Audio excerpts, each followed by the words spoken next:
Hello guys, welcome back to my YouTube channel NCERT maths.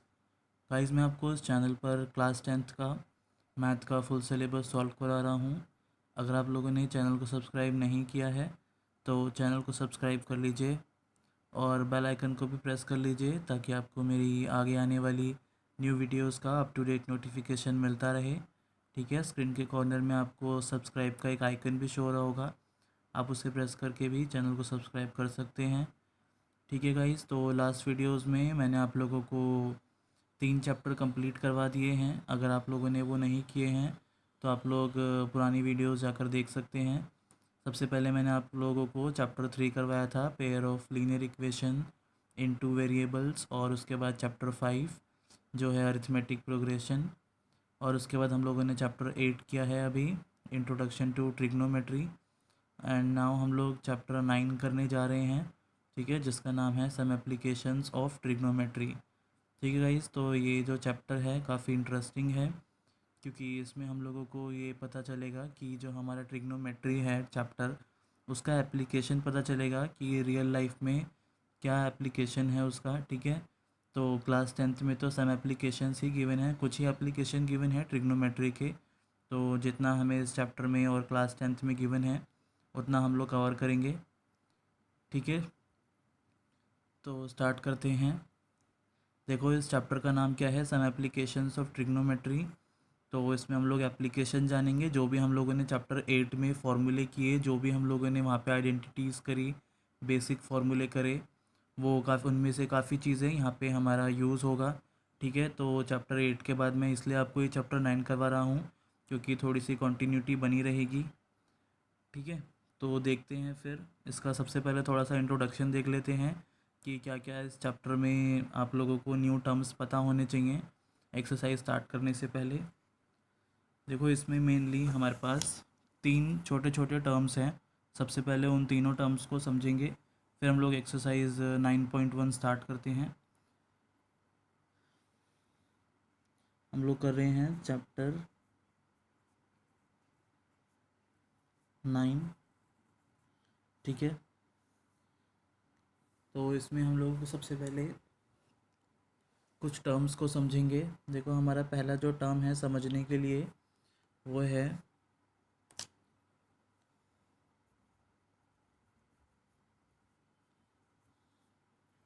Angle of elevation. ठीक है, हमारा इसमें angle of elevation बहुत ज़्यादा यूज़ होगा टर्म, तो हमें पता होना चाहिए कि एंगल ऑफ एलिवेशन जो है इसे हम कैसे पता लगाते हैं, किसे कहते हैं, क्या है ये एंगल ऑफ एलिवेशन। और इसका जो हिंदी में नेम है उसको हम लोग कहते हैं उन्नयन कोण। ठीक है, तो एंगल ऑफ एलिवेशन को सबसे पहले समझते हैं। देखो, इसको एक एग्जांपल के साथ समझते हैं, एक सिचुएशन के साथ समझते हैं, ज़्यादा आप लोगों को समझ में आएगा। मान लो एक यहाँ पर पर्सन है या एक बच्चा है, कोई भी समझ लो यहाँ पे। ठीक है, वो एक काइट उड़ा रहा है। ठीक है, वो एक पतंग उड़ा रहा है, ये उसकी पतंग है, और उसने अपने हाथ में यहाँ से डोर पकड़ रखी है पतंग की।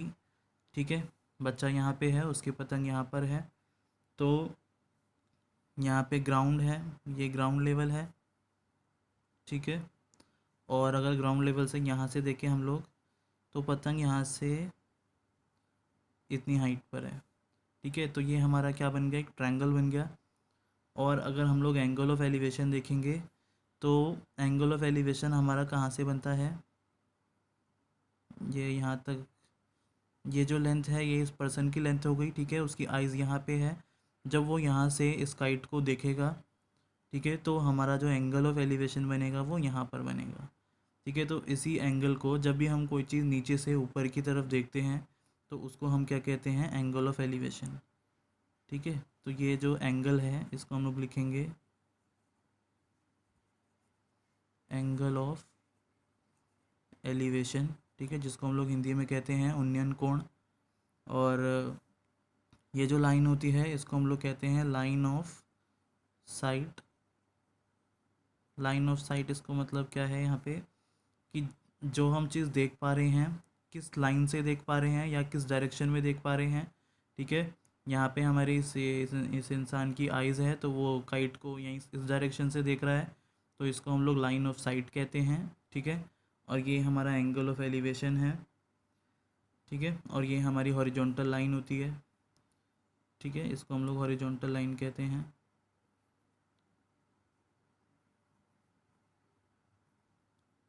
हॉरिजॉन्टल लाइन, और इसको लेवल भी बोल सकते हैं, ठीक है। तो ये हमारा एंगल ऑफ एलिवेशन हुआ। एंगल ऑफ एलिवेशन आप लोगों को क्लियर हो गया। अब दूसरा एक और टर्म आता है एंगल ऑफ डिप्रेशन, ठीक है। तो एंगल ऑफ डिप्रेशन समझते हैं।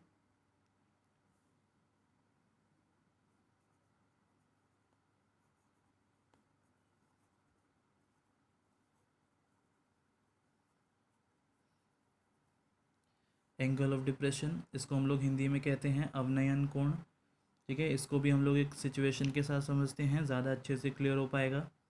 देखो मान लो यहाँ पर एक छत है, ठीक है, ये बालकनी है छत की, और यहाँ पर कोई पर्सन जो है वो खड़ा है, ठीक है, छत पर खड़ा है बालकनी में। और ये हमारा ग्राउंड लेवल है छत से,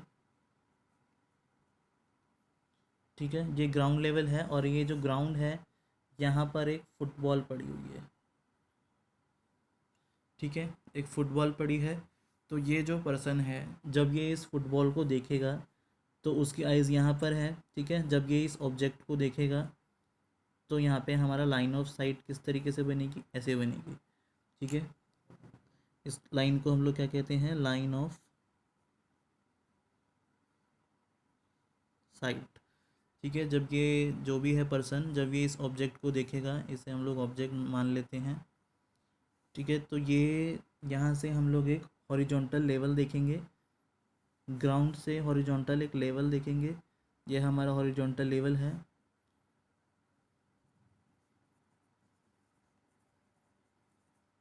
ठीक है। तो ये वाला जो एंगल बनता है इसको हम लोग बोलते हैं एंगल ऑफ डिप्रेशन, ठीक है। जब हम कोई चीज़ ऊपर से नीचे की तरफ देखते हैं तो यहाँ पे जो एंगल बनता है इसको हम लोग बोलते हैं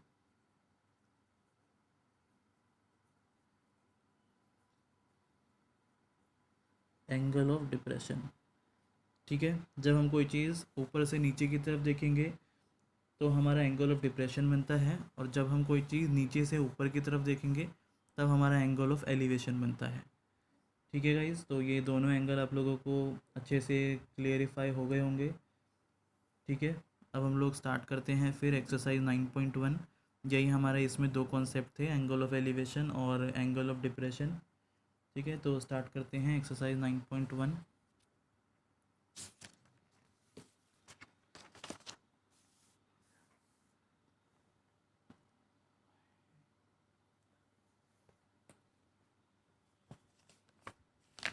इस चैप्टर में हमारी एक ही एक्सरसाइज है 9.1, ठीक है, बस काफ़ी थोड़ी लंबी एक्सरसाइज है। तो देखो यहाँ पे 9.1 का जो फर्स्ट क्वेश्चन है वो देखते हैं सबसे पहले। A circus artist is climbing 20 metre long rope, ठीक है। एक सर्कस आर्टिस्ट है, वो क्या है 20 मीटर लंबी एक रस्सी के ऊपर क्या करता है, चढ़ता है, ठीक है।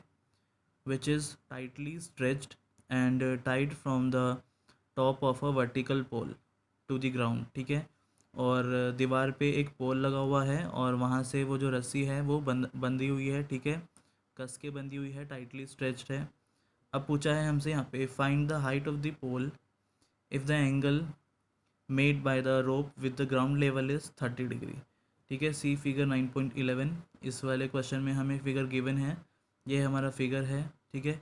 देखो ये हमारे यहाँ पे ये रस्सी हो गई, ठीक है, और ये हमारा यहाँ पे क्या हो गया, पोल हो गया। और पोल के टॉप पर यहाँ पर ये रस्सी जो है बंधी हुई है ग्राउंड लेवल से, ठीक है। तो हमसे यहाँ पे ये निकालने के लिए पूछा है लेंथ ऑफ द पोल, ठीक है, हाइट ऑफ द पोल। तो इसका सॉल्यूशन देखते हैं हम लोग एक्सरसाइज स्टार्ट कर रहे हैं 9.1 का क्वेश्चन नंबर फर्स्ट, ठीक है। सबसे पहले डायग्राम नोट करते हैं, डायग्राम को समझते हैं।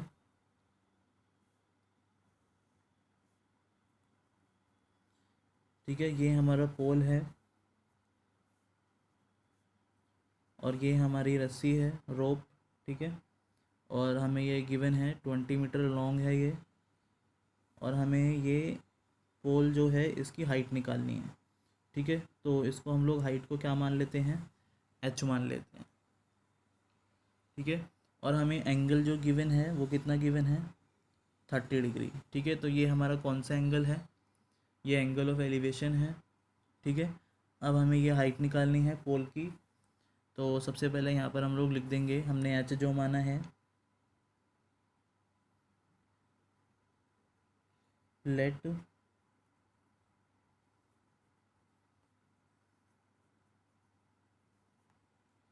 हाइट ऑफ द पोल, ठीक है। हाइट ऑफ द पोल हमने क्या मान ली है, एच मान ली, ठीक है। और हमें लेंथ ऑफ द रोप कितनी गिवन है वो भी लिख देते हैं,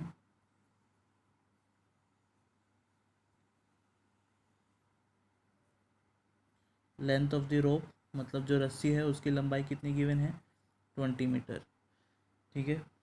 अब हम लोग क्या करेंगे, in triangle A B C, इसमें हम लोग अपना एक in triangle A B C, इसमें देखो हम लोग क्या लगाएंगे, इसमें हम कोई सा भी ट्रिग्नोमेट्रिक रेशियो लगाएंगे, ठीक है, जो भी हमें कन्वीनियंट लगे, जिससे हमारा जो है आंसर आ पाए। हम लोगों ने यहाँ पे कुछ रेशियो के फॉर्मूले लिखे थे, ठीक है, मैं आपको वो फॉर्मूले दिखा देता हूँ। देखो ये हम लोगों ने चैप्टर 8 में क्या था, ठीक है, इसमें हमारा ट्रिग्नोमेट्री का एप्लीकेशन है। तो यहाँ पे हमारे ट्रिग्नोमेट्री के जो रेशियो हैं या फॉर्मूले हैं वो सभी यूज़ होंगे, ठीक है। तो अगर हमें एक राइट एंगल ट्रायंगल गिवन होता है, ठीक है, और जिसकी हमारी कितनी साइड होती है, 3 साइड होती है, हाइपोटेनियस, बेस और परपेंडिकुलर, ठीक है। तो यहाँ पे अगर हमें कोई भी एक साइड गिवन है और एक साइड निकालनी है तो हम ये रेशियो जो है वो यूज़ कर सकते हैं, ठीक है। जैसे हमारा यहाँ पे देखो साइन का क्या है, परपेंडिकुलर अपॉन में हाइपोटेनियस है, ठीक है। तो देखो यहाँ पे हाइपोटेनियस हमें गिवन है, ठीक है। अगर हम लोग साइन सी के अकॉर्डिंग देखें यहाँ पे, तो हाइपोटेनियस हमें गिवन है और ये हमारा क्या है, परपेंडिकुलर है। तो एक वैल्यू हमें गिवन है और एक हमें निकालनी है। तो यहाँ पे हम लोग क्या यूज़ कर सकते हैं, साइन का रेशियो का फॉर्मूला यूज़ कर सकते हैं, ठीक है। तो यहाँ पे मैं क्या लिखूँगा, साइन 30 डिग्री, ठीक है। हमारा एंगल कितने का है, 30 डिग्री का है। तो sine 30 degree equal to, sine का हमारा रेशियो का फॉर्मूला क्या होता है, परपेंडिकुलर डिवाइडेड बाय हाइपोटेनियस। तो परपेंडिकुलर हमारा कितना है, ए बी। तो यहाँ पर मैं लिखूँगा ए बी अपॉन में हाइपोटेनियस है ए सी, ठीक है। तो ये मैंने यहाँ पे साइन 30 का फॉर्मूला लगा दिया। अब हम लोग क्या करेंगे, साइन 30 की वैल्यू देखेंगे जो हम लोगों ने टेबल बनाई थी चैप्टर 8 में, ठीक है। ये है वो टेबल। देखो यहाँ पे साइन 30 डिग्री की वैल्यू कितनी है, 1/2। तो यहाँ पे हम लोग साइन 30 की जगह 1/2 पुट कर देंगे। यहाँ पे हम लोग क्या लिख देंगे, 1/2, ठीक है। और ए बी हमारा कितना है, ए बी हम लोगों ने लेट किया हुआ है एच, ठीक है। तो ए बी की जगह हम लोग यहाँ पे एच लिख देंगे अपॉन में ए सी, ठीक है। ए सी हमें कितना गिवन है, 20। तो यहाँ पे हम लोग क्या लिख देंगे, 20। अब क्या करेंगे, हम लोग क्रॉस मल्टीप्लाई करेंगे। पहले एच वाले टर्म को कर लेते हैं क्योंकि हमें एच फाइंड करना है। 2 इंटू एच कितना हो जाएगा, 2h equal to 20 into 1 is 20। तो यहाँ से हम लोग h निकाल लेंगे, h इक्वल टू 20। 2 यहाँ मल्टीप्लाई में है, यहाँ पे आके क्या हो जाएगा, 2 डिवाइड हो जाएगा। तो 2 के टेबल में 20 कितने टाइम्स में आएगा, 10 टाइम्स में। तो हमारा h कितना आ गया, 10 मीटर, ठीक है। तो हमारी ये पोल की हाइट आ गई, ठीक है गाइस। तो इजी है, ठीक है। हम लोग यहाँ पे कोई सा भी ट्रिग्नोमेट्री रेशियो का फॉर्मूला यूज़ करेंगे और टेबल से उसकी वैल्यू रखेंगे, ठीक है। तो यहाँ पे हम लोग लास्ट में लिख देंगे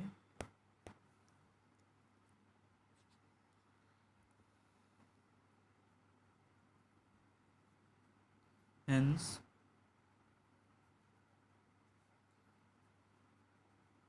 height of the pole equal to 10 metre. ठीक है, तो यही क्वेश्चन में रिक्वायर्ड था। आई होप आपको ये समझ में आ गया होगा। ठीक है, एक बार मैं फिर से थोड़ा सा यहाँ पे रिवाइज़ करवा देता हूँ। हमें ट्रायंगल गिवन होगा हर क्वेश्चन में मोस्टली, ठीक है, और जिसमें से हमें एक साइड गिवन होगी और दूसरी साइड निकालनी होगी। तो हम लोग यहाँ पे ट्रिग्नोमेट्रिक रेशियो का फॉर्मूला यूज़ करेंगे, कोई सा भी हम लोग यहाँ पे लगा सकते हैं। ठीक है, और फिर टेबल से उसकी वैल्यू पुट करके और हम यहाँ पे जो रिक्वायर्ड है वो निकाल लेंगे। ठीक है, नेक्स्ट क्वेश्चन देखते हैं। यहाँ पे हमारा क्वेश्चन नंबर फर्स्ट कंप्लीट हो गया। ठीक है, सेकंड क्वेश्चन करते हैं।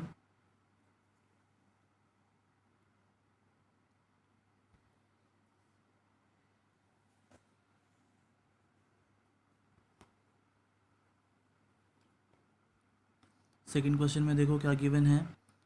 Tree breaks due to storm.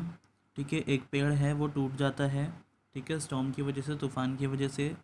And the broken part bends so that the top of the tree touches the ground making an angle 30 degree with it.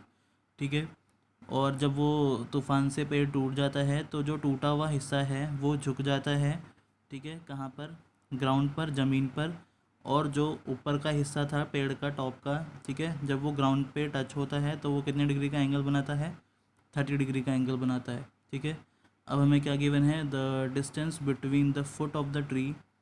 ठीक है, जो पेड़ का जो निचला हिस्सा था, ठीक है, फुट जिसको बोला हुआ है, to the point where the top touches the ground, और जहाँ पे पेड़ का जो ऊपरी हिस्सा है वो ग्राउंड पे टच हुआ है, उनके बीच का डिस्टेंस दे रखा है कितना?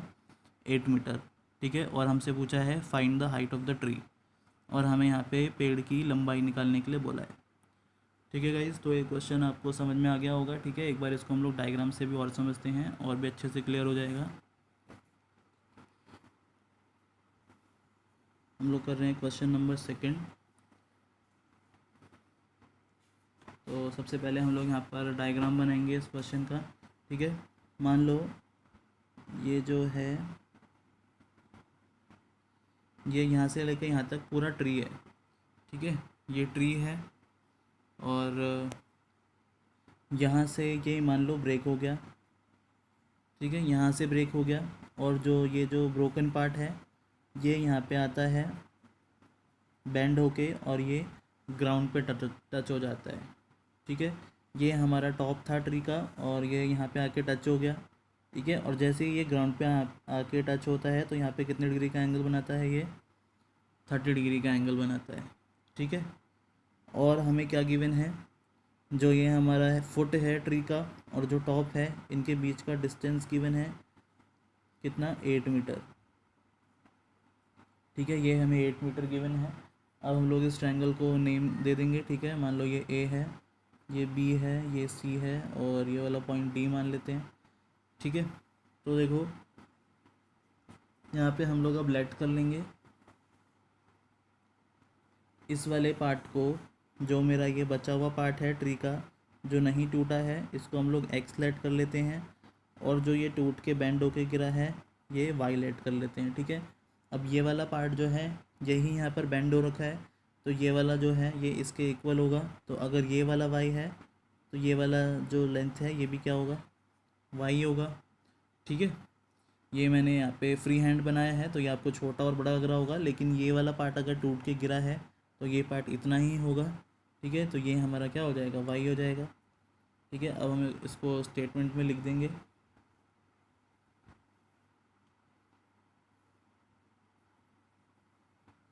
Late the length of the tree equal to, ठीक है, लेंथ जो है ट्री की वो क्या हो जाएगी? एक्स प्लस में वाई हो जाएगी, क्योंकि दोनों को मिला के पूरा तो पेड़ ही है ये। ठीक है, तो यहाँ पर हम लोग लिख देंगे एक्स प्लस में वाई, और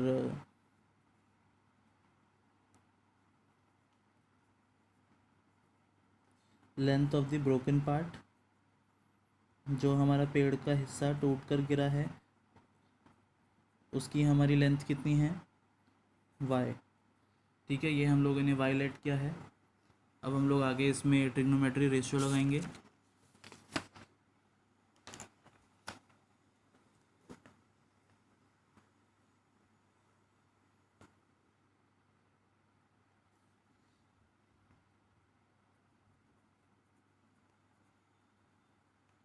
इन ट्रायंगल ABC। ठीक है, ये हमारा ट्रायंगल है, देखो यहाँ पे मैं दिखा देता हूँ। ये ट्रायंगल है ABC, हम लोग इसमें एक ट्रिग्नोमेट्री रेशियो लगाएंगे। ठीक है, तो देखो मुझे इसमें दोनों ही लेंथ निकालनी है, मुझे ये परपेंडिकुलर भी निकालना है और ये हाइपोटेनियस भी निकालना है, क्योंकि x भी चाहिए y भी चाहिए, तभी हमारी ट्री की जो लेंथ है वो आएगी टोटल। ठीक है, इन दोनों को प्लस करके। तो मैं यहाँ पे ट्रिग्नोमेट्री का कोई भी रेशियो का फॉर्मूला यूज़ कर सकता हूँ। ठीक है, देखो मुझे बेस गिवन है, तो मैं अगर पहले परपेंडिकुलर निकालना चाहूँ तो मैं यहाँ पे हमारा कौन सा रेशियो का फॉर्मूला होता है, ये परपेंडिकुलर अपॉन में बेस किसका होता है, 10 का होता है। ठीक है, 10 का रेशियो का फॉर्मूला होता है ना, परपेंडिकुलर अपॉन में बेस। ठीक है, तो मैं यहाँ पे क्या लगा दूंगा, 10 30 डिग्री, एंगल हमारा 30 डिग्री है और परपेंडिकुलर हमारा कितना है, AB अपॉन में बेस है हमारा BC। ठीक है, देखो यहाँ पर परपेंडिकुलर हमारा AB है और बेस है हमारा BC। ठीक है, तो AB हमारा कितना है x और BC है हमारा 8। ठीक है, और 10 30 डिग्री की वैल्यू जो है वो हम लोग यहाँ पे टेबल में से लिखेंगे। यहाँ पर देखेंगे 10 30 डिग्री कितना होता है, 1/√3। ठीक है, तो यहाँ पे 10 30 डिग्री की जगह हम लोग लिखेंगे 1/√3 इक्वल टू AB हम लोगों ने x लेट किया हुआ है और BC हमें गिवन है 8। ठीक है, अब हम लोग यहाँ पे क्रॉस मल्टीप्लाई कर देंगे, x हमारा √3 से हो जाएगा, तो ये हमारा आएगा √3x इक्वल टू 8 × 1 = 8। ठीक है, यहाँ से हम लोग x निकाल लेंगे, x इज इक्वल टू 8, ये √3 यहाँ मल्टीप्लाई में है, यहाँ पे आके क्या हो जाएगा, √3 डिवाइड हो जाएगा। ठीक है, तो ये हमारी मान लो x की वैल्यू आ गई,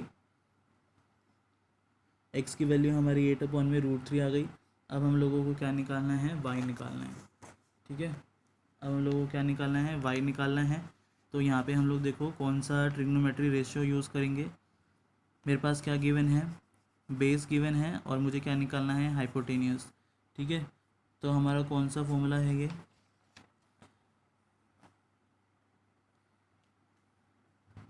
यहाँ पर मैं कुछ भी यूज़ कर सकता हूँ, sin 30 डिग्री यूज़ कर सकता हूँ। ठीक है, sin 30 डिग्री का क्या होता है फॉर्मूला, परपेंडिकुलर अपॉन में ये हाइपोटेनियस होता है।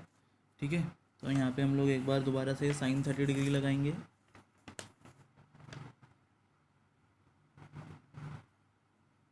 sin 30 degree equal to perpendicular हमारा है AB अपॉन में हाइपोटेनियस है हमारा AC। ठीक है, हम लोग अब y निकाल रहे हैं।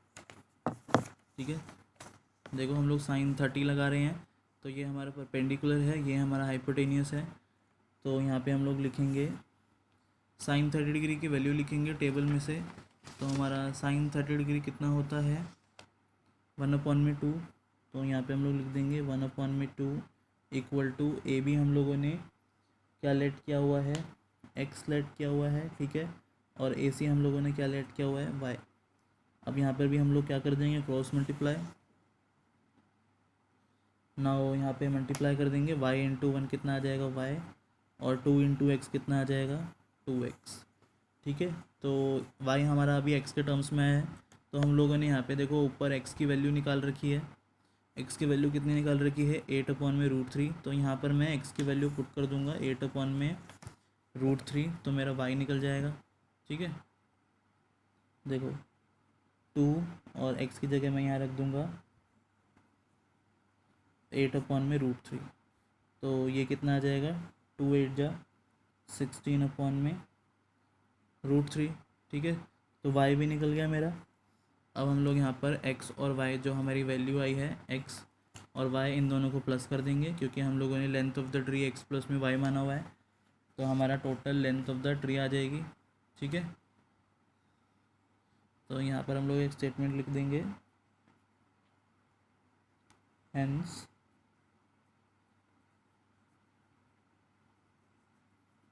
Total height of the tree, कैसे निकालेंगे, x प्लस में y। ठीक है, तो x की वैल्यू हमारी कितनी आई है, x आया हमारा 8/√3 प्लस में y आया है 16/√3। तो यहाँ पर हम लोग एलसीएम कर देंगे। एलसीएम कितना आ जाएगा, √3 आ जाएगा। ठीक है, तो √3 के टेबल में √3 वन टाइम, तो 1 × 8 इज़ 8, प्लस में √3 के टेबल में √3 वन टाइम, तो 1 × 16 इज़ 16। ठीक है, तो 8 प्लस में 16 इज़ 24/√3। ठीक है, तो यहाँ पर हमारा नीचे √3 आ रहा है, तो हम लोग यहाँ पर क्या कर देंगे, रैशनलाइजेशन कर देंगे। ठीक है, रैशनलाइजेशन को हिंदी में हम लोग परिमेयकरण कहते हैं, जो आप लोगों ने क्लास 9th में किया है। कैसे करते हैं रैशनलाइजेशन, जो हमारा डिनोमिनेटर होता है वो इंटू हो जाता है यहाँ पे दोनों बार, एक बार ऊपर और एक बार नीचे। ठीक है, तो 24 × √3 कितना आ जाएगा, 24√3 अपॉन में √3 × √3 कितना होता है 3। ठीक है, तो 3 के टेबल से 24 कैंसिल आउट हो जाएगा, 3 × 1 = 3 और ये 3 × 8 = 24। तो ये हमारा कितना आ जाएगा 8√3। ठीक है गाइस, तो यही हमारी क्या है, हाइट ऑफ द ट्री है। यही हमें क्वेश्चन में रिक्वायर्ड था। ठीक है, तो ये हमारा यहाँ पे आंसर हो जाएगा। तो गाइस यहाँ पे हमारा क्वेश्चन नंबर 2 जो है वो भी कंप्लीट होता है। आई होप आपको ये समझ में आ गया होगा। ठीक है, अब हम लोग करते हैं question number 3।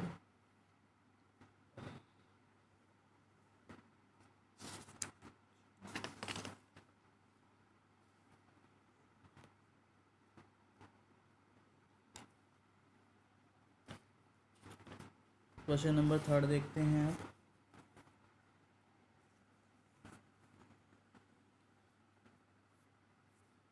Just a second, question number 3 थोड़ा सा। क्वेश्चन नंबर 3 देखो, यहाँ से स्टार्ट है। Contractor plans to install 2 slides for the children to play in a park. ठीक है, एक कॉन्ट्रैक्टर है वो प्लान कर रहा है 2 स्लाइड, ठीक है, जो झूले होते हैं उसको इंस्टॉल करने के लिए बच्चों के लिए, कहाँ पर, पार्क में। ठीक है, for the children below the age of 5 years. ठीक है, जो बच्चे 5 साल से कम एज के हैं। She prefers to have a slide whose top is at a height of 1.5 metre. ठीक है, जो बच्चे 5 साल से कम उम्र के हैं तो वो क्या प्रेफर करती है, कौन सा साइज़ होना चाहिए, झूले की जो हाइट है वो 1.5 मीटर होनी चाहिए। ठीक है, नाउ आगे कंटिन्यू करते हैं। एंड आगे क्या बोला हुआ है, and is inclined at an angle of 30 degree to the ground. ठीक है, और एंगल कितना बनना चाहिए, 30 डिग्री बनना चाहिए। ठीक है, वेयर एज जबकि फॉर एल्डर चिल्ड्रन, जो बच्चे थोड़े बड़े हैं, she wants to have a steep slide at a height of 3 metre. तो जो बच्चे बड़े हैं उनके लिए थोड़ा सा ज़्यादा हाइट का है स्लाइड जो है झूला। ठीक है, कितना, 3 मीटर का। And inclined at an angle of 60 degree to the ground, और ये वाला जो स्लाइड है वो कितने डिग्री का एंगल बनाएगा, 60 डिग्री का। ठीक है, तो अब बोला हुआ है what should be the length of the slide in each case. तो जो हमारा स्लाइड है उसकी हमें लेंथ निकालनी है दोनों ही केस में। ठीक है गाइस, तो यहाँ पे आप लोगों को क्वेश्चन समझ में आ गया होगा। अब हम लोग इसका सॉल्यूशन देखते हैं।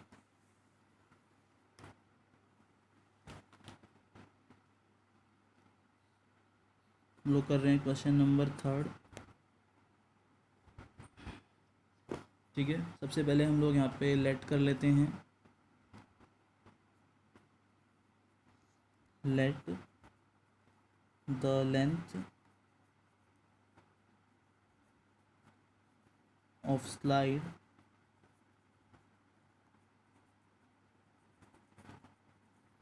For children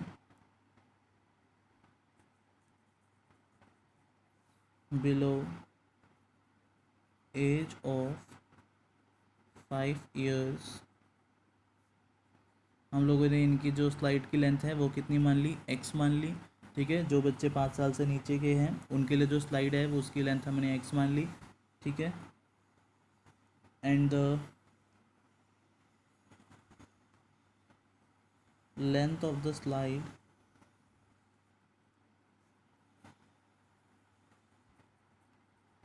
for elder children, जो बड़े बच्चे हैं उन लोगों की जो हमने लेंथ है स्लाइड की वो कितनी मान ली, यहाँ पे y मान ली। ठीक है, तो हम लोगों ने एक्स और वाई मान ली, तो इसको हम लोग एक बार डायग्राम बनाएंगे। ठीक है, देखो हमसे यहाँ पे हाइट गिवन है कि जो 5 साल से कम एज के जो बच्चे हैं उनकी जो हाइट होनी चाहिए स्लाइड की वो कितनी होनी चाहिए, 1.5 होनी चाहिए। ठीक है, और ये हमारा यहाँ पे स्लाइड जो बनेगा वो कितने डिग्री के एंगल पे बनेगा, 30 डिग्री के एंगल पे बनेगा। ठीक है, और इसको हम लोग नेम दे देंगे ABC। ठीक है, ये वाली हमें साइड गिवन है 1.5 मीटर, और ये हमारे स्लाइड है झूला जो होता है। ठीक है, इसको हम लोगों ने क्या मान लिया है, x मान लिया। ठीक है, ऐसे ही जो एल्डर बच्चे हैं उनके लिए जो स्लाइड की जो लेंथ है वो हम लोगों ने y मान ली है। ठीक है, और जो ये वाली लेंथ है वो कितनी गिवन है, 3 मीटर। ठीक है, और ये हम लोगों ने क्या मान लिया है, y मान लिया। इस ट्रायंगल को भी नेम दे देंगे DEF। ठीक है, और ये जो एंगल बनाएगा वो कितने डिग्री का बनाएगा, 60 डिग्री का। ठीक है, तो ये हम लोगों ने डायग्राम बना लिया। ठीक है गाइस, डायग्राम आप लोगों को समझ में आ गया होगा। अब हम लोग इसमें मेंशन कर देंगे कौन कौन सी हमें साइड गिवन है। AC गिवन है हमें 1.5, EF गिवन है हमें 3, और एंगल B हमें गिवन है 30 डिग्री, और एंगल D हमें गिवन है 60 डिग्री। ठीक है, ये सारी चीज़ें हमें गिवन हैं। हम लोग यहाँ पे भी ट्रिग्नोमेट्री का रेशियो का फॉर्मूला लगाएंगे। ठीक है, सबसे पहले हम लोग ट्रायंगल ABC में लगाएंगे। देखो ABC में कैसे लगाएंगे, यहाँ पे लिखेंगे इन ट्रायंगल ABC। मैं यहाँ पे साइन 30 डिग्री का लगा रहा हूँ। ठीक है, sine 30 degree equal to, sine का फॉर्मूला हमारा क्या होता है, परपेंडिकुलर अपॉन में हाइपोटेनियस। ठीक है, क्योंकि मुझे एक साइड गिवन है परपेंडिकुलर और हमें जो साइड निकालनी है हाइपोटेनियस, हम उन्हीं दोनों साइड को देख के ही यहाँ पे ट्रिग्नोमेट्री का रेशियो का फॉर्मूला लगाते हैं। ठीक है, जो साइड हमें गिवन है और जो हमें निकालनी है, गिवन हमें परपेंडिकुलर है और हमें निकालना क्या है, हाइपोटेनियस। तो ये हम लोग चेक करेंगे कि किसका फॉर्मूला है। ये परपेंडिकुलर अपॉन में हाइपोटेनियस किसका होता है, साइन का होता है, इसलिए हम लोगों ने यहाँ पर साइन लिखा है। और हमारा एंगल कितना है, 30 डिग्री, तो यहाँ पे हम लोगों ने साइन 30 डिग्री लिख लिया। ठीक है, परपेंडिकुलर क्या है हमारा, AC अपॉन में हाइपोटेनियस क्या है, BC। ठीक है गाइस, आप लोगों को ये समझ में आ गया कि हम लोगों ने यहाँ पे साइन क्यों लिया है। ठीक है, अब हम लोग साइन 30 डिग्री की वैल्यू पुट कर देंगे। साइन 30 डिग्री हमारा कितना होता है, देखो हमारे यहाँ पे साइन 30 डिग्री होता है 1/2। तो यहाँ पे हम लोग साइन 30 डिग्री की जगह क्या लिख देंगे, 1/2। ठीक है, और AC हमारा कितना गिवन है, 1.5, और BC हम लोगों ने क्या लेट कर रखा है, x। ठीक है, तो यहाँ पे हम लोग क्या कर देंगे, cross multiply, x into 1 is x equal to 2 into 1.5 is equal to 3। ठीक है, तो हमारे जो छोटा वाला जो है स्लाइड झूला, ठीक है, उसकी हमारी जो लेंथ है वो कितनी आ गई, 3 मीटर आ गई। ठीक है, हम लोगों ने एक्स लेट किया था तो एक आंसर तो मिल गया। ऐसे ही हम लोग फिर इस वाले में भी हम स्लाइड की लेंथ निकालेंगे। इसमें भी हम लोग साइन ही लगा देंगे क्योंकि हमें परपेंडिकुलर गिवन है और हमें क्या निकालना है, हाइपोटेनियस। ठीक है, तो यहाँ पे भी हम लोग क्या लगा देंगे, साइन का लगा देंगे, रेशियो का फॉर्मूला। ठीक है, यहाँ पे मैं क्या लिखूँगा, इन ट्रायंगल DEF। अब यहाँ पे हम लोग साइन लगा रहे हैं और एंगल हमारा यहाँ पे कितना है, 60 डिग्री। तो साइन 60 डिग्री इक्वल टू, देखो यहाँ पे हम लोग साइन 60 डिग्री लगा रहे हैं, तो परपेंडिकुलर हमारा क्या है, EF, और हाइपोटेनियस क्या है, DF। ठीक है, तो यहाँ पर हम लोग लिखेंगे EF अपॉन में DF। अब हम लोग यहाँ पे टेबल में से साइन 60 डिग्री की वैल्यू रखेंगे। ठीक है, देखो यहाँ पे हमारा साइन 60 डिग्री कितना है, √3/2। तो यहाँ पे मैं लिख दूँगा √3/2 इक्वल टू, EF हमें गिवन है, EF देखो कितना है, 3 मीटर, और DF हम लोगों ने वायलेट किया हुआ है। ठीक है, तो यहाँ पे आ जाएगा 3 अपॉन में y, तो ये भी क्रॉस मल्टीप्लाई हो जाएगा। y √3 से इंटू होगा तो ये आएगा √3y equal to 3 into 2 is 6। ठीक है, तो यहाँ से हम लोग y निकालेंगे, y इक्वल टू 6 √3 मल्टीप्लाई में यहाँ पे आके क्या हो जाएगा, डिवाइड हो जाएगा। अब यहाँ पे हमारा अपॉन में रूट आ गया, तो हम लोग यहाँ पे भी क्या कर लेंगे, रैशनलाइजेशन कर लेंगे, जिसे हम लोग परिमेयकरण कहते हैं। ठीक है, रैशनलाइजेशन में क्या करते हैं, जो डिनोमिनेटर होता है मल्टीप्लाई करते हैं ऊपर भी और नीचे भी। ठीक है, तो ये 6 इंटू √3 कितना हो जाएगा, 6√3 अपॉन में √3 इंटू √3 कितना हो जाएगा, 3। ठीक है, तो 3 के टेबल में 6 कैंसिल हो जाएगा, 3 1 जा 3, 3 2 जा 6, तो ये हमारा कितना आ जाएगा, 2√3। ठीक है, तो ये हम लोगों ने y की वैल्यू भी निकाल ली, 2√3। ठीक है, तो हमारे यहाँ पे दोनों आंसर आ गए, x भी आ गया, y भी आ गया। x हम लोगों ने क्या लेट कर रखा था, length of the slide for the children below age of 5 years. ठीक है, जो बच्चे 5 साल से छोटे हैं उनके लिए जो स्लाइड है उसकी लेंथ हम लोगों ने x लेट करी थी, तो ये हमारी आ गई 3। एंड हमने एल्डर चिल्ड्रन के लिए जो length of the slide let करी थी y, वो हमारी कितनी आ गई यहाँ पर, 2√3। ठीक है, तो लास्ट में हम लोग एक स्टेटमेंट लिख देंगे,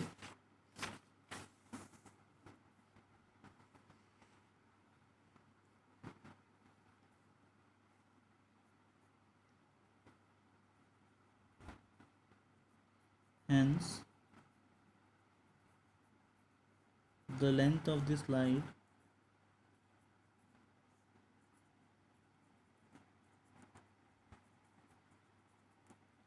for children below age of 5 years is 3 metre. ठीक है, एक हमारा 3 मीटर का आया है।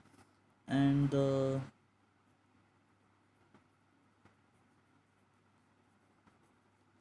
Length of slide